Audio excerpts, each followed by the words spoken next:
Donc voici la suite du cours sur la transformation de Fourier. Je vais aborder aujourd'hui la notion de produit de convolution et la transformation de Fourier de ce produit de convolution. Alors d'abord, première chose, qu'est-ce qu'un produit de convolution? Ça s'applique à deux fonctions, donc ici qu'on va noter f et g. Alors, on va les supposer absolument intégrables de sorte que l'intégrale qui suit existe. Donc f convolution avec g ou convolué avec g, ça se note avec une étoile, d'accord. Le résultat dépend de la variable x et on intègre, donc c'est une intégrale de moins l'infini à plus l'infini de la variable t, f de t, g de x moins t. Alors, premier résultat, donc, c'est que ce produit de convolution commute, c'est-à-dire que f étoile g est égal à g étoile f. Alors, petite démonstration, voici, donc, f étoile g appliqué en x, pardon, c'est l'intégrale de moins l'infini à plus l'infini de f de t, g de x moins t. Ça, c'est ma définition. Je vais faire le changement de variable suivant, je vais poser petit u égale x moins t. Donc, à ce moment-là, la dérivée par rapport à t de u, du sur dt, eh bien, c'est moins 1, donc du est bien égal à moins dt, et t est égal, je calcule t à partir de cette équation, eh bien t c'est x moins u. Donc dans mon intégrale, le petit t est remplacé par x moins u, donc j'obtiens f de petit t x moins u, je l'ai mis dans le mauvais sens, ici c'est x moins u, pardon. Ici petit u c'est x moins t, et ici moins du pour remplacer le dt qui est ici. Ensuite, les bornes, eh bien, lorsque t tend vers moins l'infini, on voit ici, à cause du moins, que u va tendre vers plus l'infini, et, que lorsque t tend vers plus l'infini, eh bien, u va tendre vers moins l'infini. Donc, ici, alors, à cette erreur près, ici, qu'il faut intervertir, ici, c'est pas u moins x, mais x moins u, on retrouve bien que f convolé avec g est égal à g convolé avec f. Alors l'intérêt du produit de convolution, quel est-il? Eh bien, vous imaginez que si on envoie un signal ou on mesure un signal à travers un système qui est parfait, on va réceptionner ou mesurer exactement le même signal que celui qu'on avait en entrée.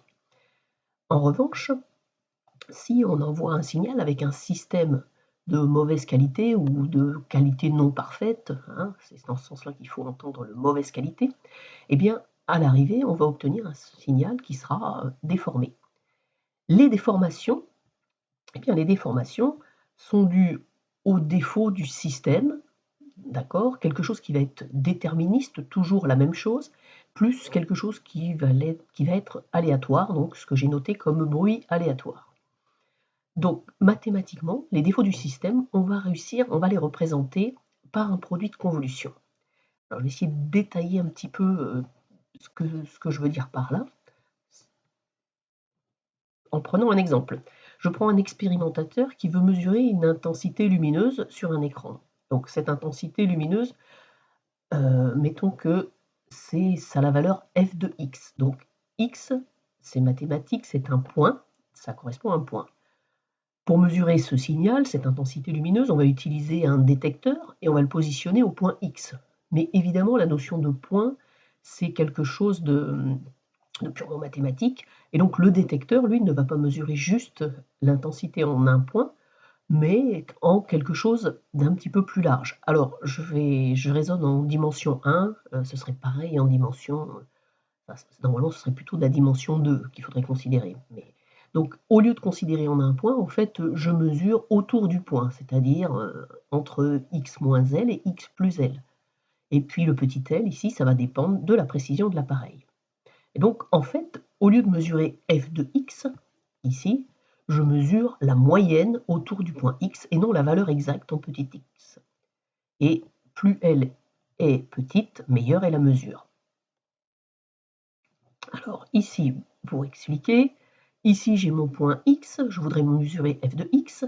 En fait, je mesure sur cet intervalle x moins L, x plus L, et donc je mesure h de x entre x moins L et x plus L, l'intégrale de f de x, donc la valeur moyenne autour du point X. Et alors j'introduis maintenant ce qui s'appelle la fonction porte. On en a déjà parlé.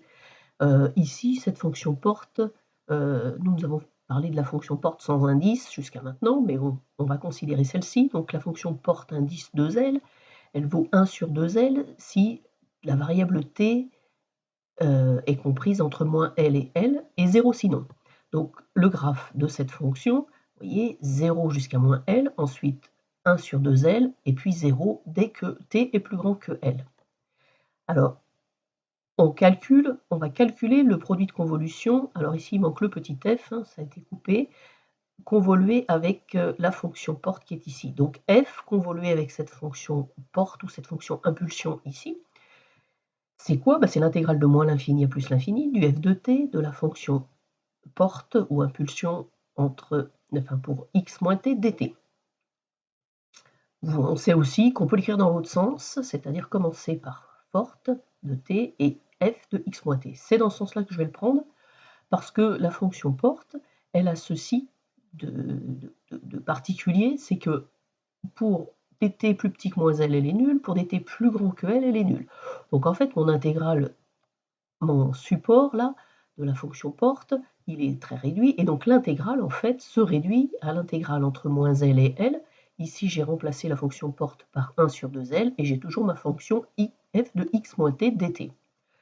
J'introduis un changement de variable, petit u égale x moins t, je calcule l'élément différentiel du, c'est donc moins dt comme tout à l'heure, et donc f convolué avec la fonction impulsion de 2L, eh bien qu'est-ce que j'obtiens? Alors ici, lorsque t vaut moins L, petit u c'est x moins moins L, donc x plus L, et lorsque t vaut L, j'obtiens x moins L. Le x moins t est remplacé par petit u et le dt par moins du. Et donc j'obtiens que la convolution de la fonction f avec cette fonction impulsion, c'est 1 sur 2L, l'intégrale entre x moins L, x plus L, f de u du. Et donc le h ici, le h de x, c'est 2L multiplié par la convolution de f avec la fonction impulsion indice 2L. Donc vous voyez que ici, pour prendre en compte la mauvaise qualité de mon appareil de mesure, hein, au lieu de mesurer f de x, je mesure la valeur sur tout un segment, eh bien, je peux représenter ça par un produit de convolution. Donc voilà l'utilité du produit de convolution. Ensuite, donc c'est ce qui est écrit ici, aussi on peut, pour prendre en compte le fait qu'au bord de l'intervalle de mesure, la précision de l'appareil est moins bonne, ou la mesure est meilleure ou plus importante juste au point X, on peut, au lieu de convoler avec une fonction porte, convoler avec une fonction gaussienne. Bon. Donc voilà à quoi va servir la convolution. C'est donc à représenter des défauts d'un système. Alors, un exemple ici d'une convolution. Donc ici, nous avons une fonction f qui est représentée en noir. Donc cette fonction f, c'est 2 pics. Okay. L'appareil de mesure, on va l'assimiler à cette fonction porte ici en bleu. Okay. Et donc la convolution, alors ici c'est convolution, c'est pas multiplié, c'est une étoile, de f convolée avec g, qui est ici, représentée ici. Eh bien, qu'est-ce qu'elle fait cette convolution? En fait, elle reproduit le signal en noir en augmentant les valeurs de la fonction. C'est-à-dire qu'au lieu d'avoir grosso modo 1, on a un peu plus de 3 ici. Mais la fonction en rouge à peu près est à peu près pareil que la fonction en noir. C'est le même type de fonction. Donc, Dessin suivant, qu'est-ce que passe-t-il ici? On a un appareil de mesure qui est un petit peu moins bon, un peu moins bien, un peu moins bon. Là, bon, la fonction rouge, les valeurs sont plus grandes.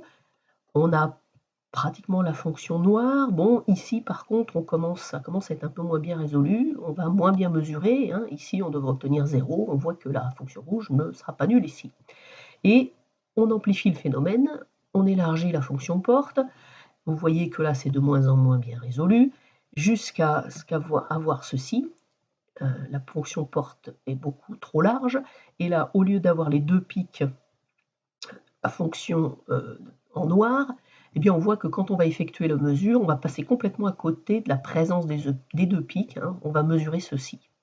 Et donc on ne verra pas qu'il y avait deux pics. Voilà. Bon.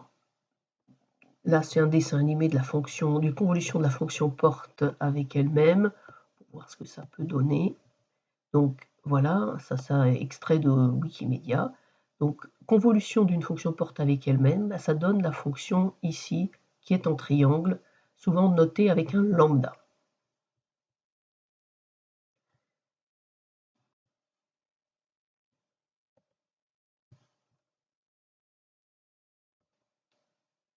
Donc je reviens à ma convolution. Donc on a déjà montré que la convolution était commutative, que f convolé avec g, c'était pareil que g convolé avec f.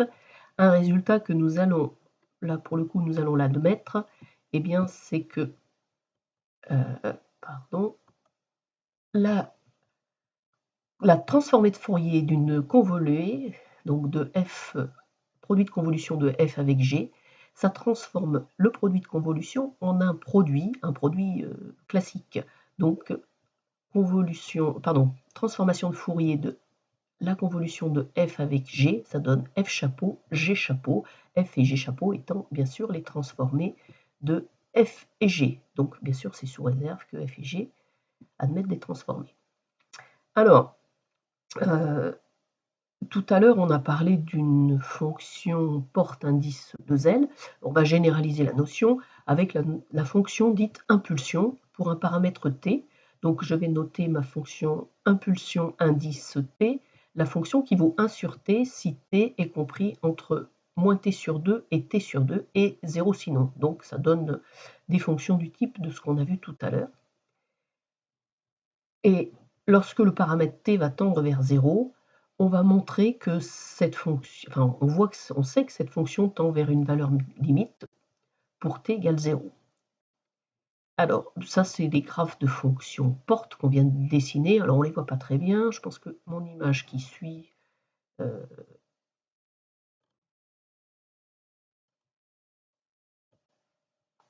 Donc, je reprends les fonctions impulsion. Donc, porte indice t, 1 sur t, si t est compris entre moins t sur 2 et t sur 2. Donc, ici, des exemples. Si t égale 1, c'est la fonction porte que nous avons déjà rencontrée. Donc, la valeur de 1 sur 1, ça fait 1. Et c'est une fonction qui vaut 1 entre moins 1 demi et 1 demi. Ensuite, j'ai pris t égale 1 demi, donc 1 sur 1 demi, ben, ça fait 2, et ici, 1 demi divisé par 2, ici moins 1 quart, donc c'est une fonction qui vaut 2 sur l'intervalle moins 1 quart. Ensuite, t égale 1 sur 4, eh bien c'est une fonction qui vaut 4 sur l'intervalle moins 1 huitième, 1 huitième. À la limite, donc si je fais tendre t vers 0, eh bien on voit que ici ça monte de plus en plus haut, et donc ça tend vers l'infini, et que le support de la fonction se réduit à 0. Alors, évidemment, ça, ce n'est pas une fonction, parce qu'une fonction, à un x, ça associe une valeur finie, mais ici, si vous voulez, on va généraliser, on va accepter l'existence de ce qu'on va noter delta indice 0, qu'on va appeler pic de Dirac. Ce n'est pas une vraie fonction, c'est ce qui s'appelle une distribution. Donc c'est quelque chose de plus large, un plus grand ensemble, qui contient en particulier les fonctions. Et donc ce pic de Dirac, hein, eh bien, on va aussi admettre, comme les fonctions portent, eh bien, admettent, ça on peut le calculer, hein, on l'a calculé pour juste la fonction de porte avec t égale 1, eh bien les fonctions de porte, leur transformée de Fourier, c'est sinus pi nu fois le grand T sur sinus pi nu grand T.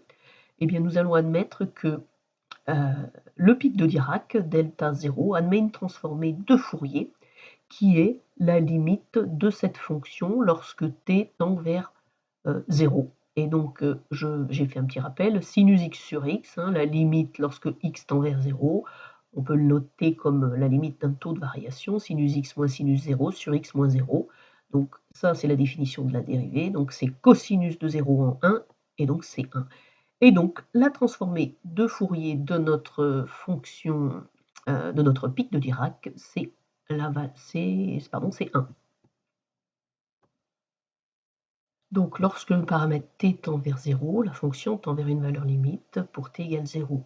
Donc, la distribution de Dirac, delta, alors soit on met un indice 0, si on n'en met pas, c'est que c'est 0, appelée aussi par abus de langage fonction de Dirac, peut être considérée comme une fonction qui prend une valeur infinie en 0 et la valeur 0 partout ailleurs, et dont l'intégrale sur R est égale à 1.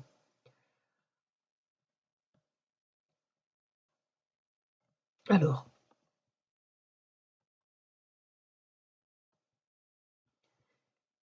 la transformée de Fourier donc, de cette fonction porte, on vient de le voir, donc je passe. Propriété, on peut définir la notion de Dirac en petit d, c'est donc défini comme étant Dirac en x-d. Et ensuite, on peut définir la convolution de Dirac avec une fonction f en x0. Eh bien, ce sera, enfin on peut définir, ça nous donnera f en x0, et Dirac d'une fonction en x0, ça donnera la fonction f en x0 moins d. Alors une justification de ce Dirac indice d de x défini comme étant un Dirac en x moins d. Donc vous voyez, on pourrait représenter ça de la façon suivante. Donc en d ici, alors j'ai mis delta indice d, en la valeur d, une fonction qui voudrait une valeur infinie. Donc je rappelle, ce n'est pas une fonction, tout ça c'est formel.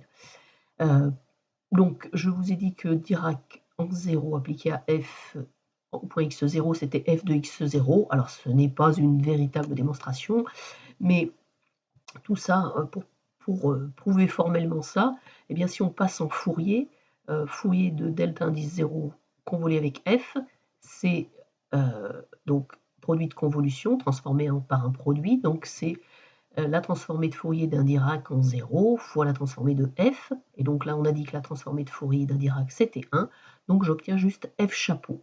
Donc ça est égal à ça, et donc eh bien, ça justifie que Dirac convolé avec f soit égal à f au point x0.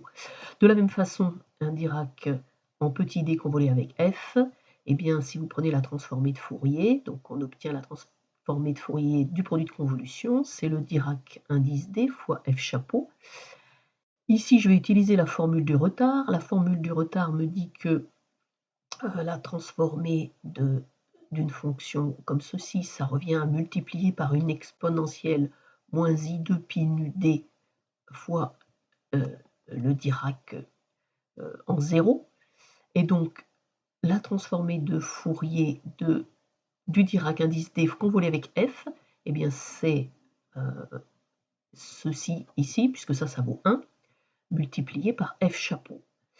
Et j'utilise la formule de retard, mais dans l'autre sens, et donc j'obtiens, parce que ceci, le résultat de la transformée inverse d'une fonction comme ceci, ça me donne la fonction f retardée de la valeur d. Donc voilà le résultat qui est ici, à retenir. Donc ici, ce qu'il faut voir, c'est que si j'ai un signal en entrée que j'appelle E de t, un certain système, petit s de t, c'est la sortie, donc ça peut être par exemple une mesure, et bien s de t, on va pouvoir l'exprimer en fonction de l'entrée, bien sûr, et en fonction de h étant quelque chose de spécifique au système. Donc, c'est pas pour tous les systèmes, c'est uniquement pour des systèmes bilinéaires. Mais donc, S de t, c'est E convolué avec petit h de t.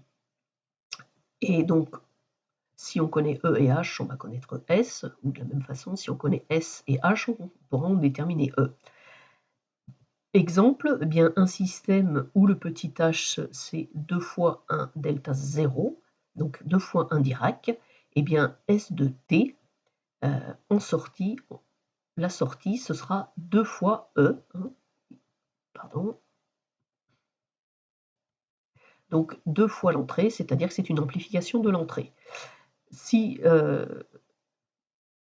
deuxième exemple, si H c'est un Dirac indice T, eh bien la sortie, ce sera l'entrée, enfin S à l'instant T, ce sera l'entrée T moins grand T, c'est-à-dire qu'il y aura un retard de la sortie par rapport à l'entrée. Voilà. Donc bon, je passe assez vite là-dessus.